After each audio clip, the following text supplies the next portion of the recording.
Now we're going to tie a variation of a local South African favourite fly. It's a parachute spider. It's a parachute variation of a fly called the RAB. And as we did with the other parachute fly, I was just going to lay a bed of thread on the first part of the hook. And we're going to tie in our parachute post. Once again, I'm going to use white poly yarn as the post. Pull it apart so you haven't got too much bulk.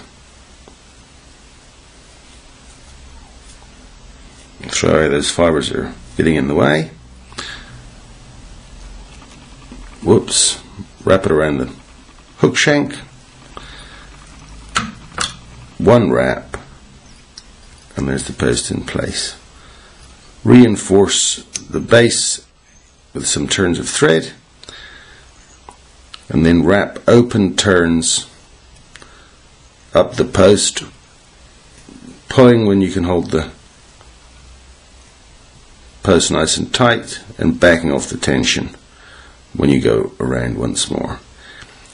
We're going to put quite a lot of hackle on this post, so you want to try to build yourself a nice bit of space. Go as high as you can, like that.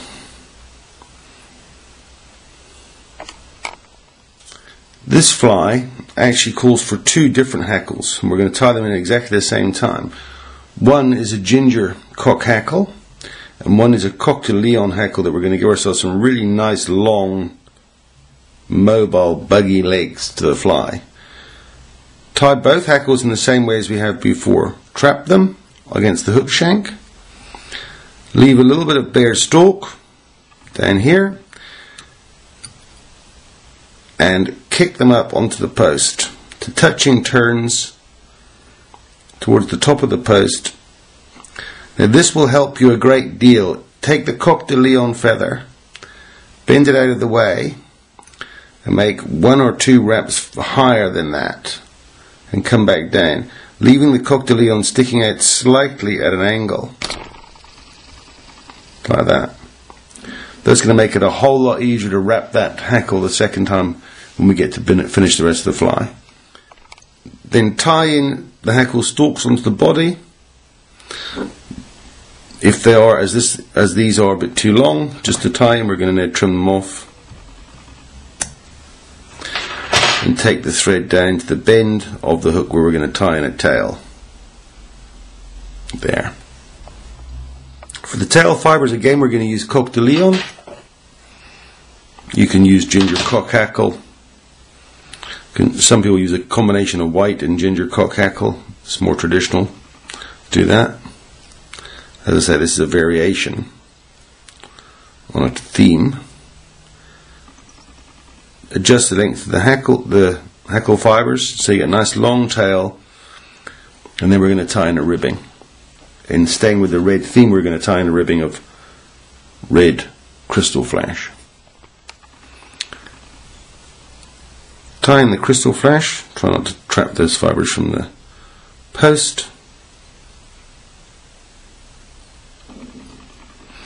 And then we're going to tie in some pheasant tail for the body. This is cock pheasant tail. I'm actually going to use some that's been dyed red.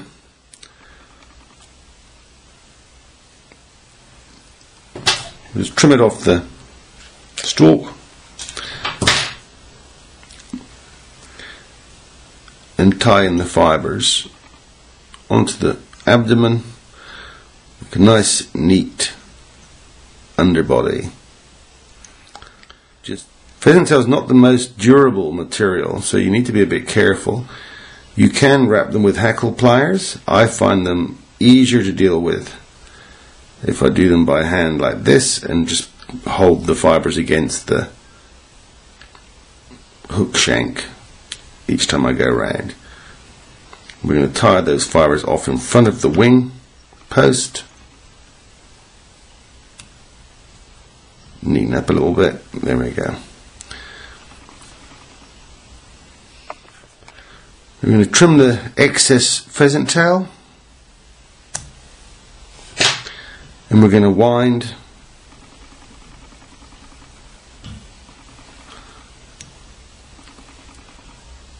the red crystal flash ribbing through that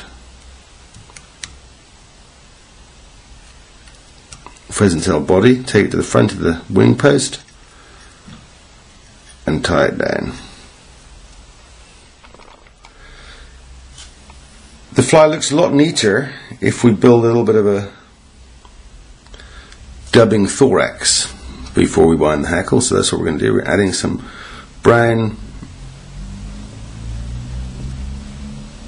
artificial hair dubbing, one around the back of the post, just build a little bit of a head and come back.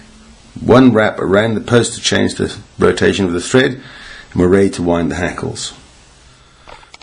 Having tipped the hook in the vise, we're now going to take the hackle pliers and wind the ginger cock hackle in pretty much touching turns down the post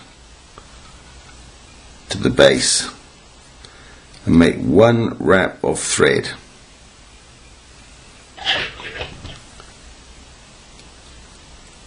And trim off the stalk. And now we're going to wind the second hackle. This is a very long fibred Coq de Leon hackle. What some people refer to as a halo hackle, where you create a halo of longer fibres around the profile. This is where it became important that we stepped up the thread around this before we started earlier on. It makes it much easier to wind this hackle and to get it to start coming down through the ginger hackle. And take 3 wraps of that, and once more we're going to make one wrap of thread around the post to hold it in place. Trim off the excess Coq de Leon, and we're ready to make our super glue whip finish. Just moisten a few millimeters of thread with some super glue. Make 2 wraps. Try to go underneath the hackles and pull tight. There we are, and I snapped it off, saved me cutting it. Just cut out a little bit of thread that snapped there.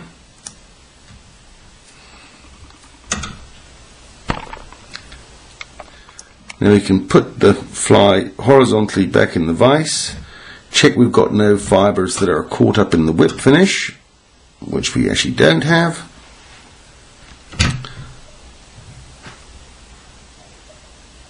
Trim the post wing to size, and there you have a parachute spider. It might look a little bit strange compared to a lot of dry flies, but it is deadly effective. Not the least of which because it presents very, very lightly on the water, and if I blow on the fibres of these Coq de Leon fibres, you'll see it's got lots of movement, which makes it look alive.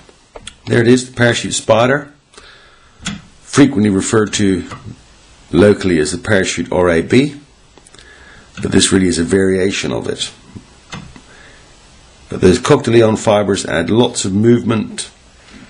They make the delicate presentation of this fly almost assured, and it can be lethally effective.